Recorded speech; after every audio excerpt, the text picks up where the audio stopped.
Hi, I'm Renee. I am a graduate of the Hotel Operations Management program at Centennial College, and I am currently working in retail.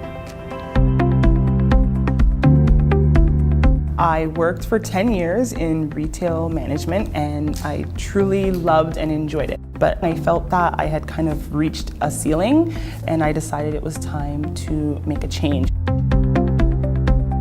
In my research, I found hospitality and found that it would most likely have a really strong connection to me and what I was already doing and what I loved, and to be able to do it on a different level. As determined as I was to make this change and take the next step, I was also terrified that I wouldn't do well. I might not meet anybody. I might eat lunch by myself. It feels like going back to high school, but the college version. It wasn't until my very first morning, it was a Tuesday, and sitting down in class and actually being there that I felt completely at ease and comfortable and knew that it would be an experience that I would be able to get through.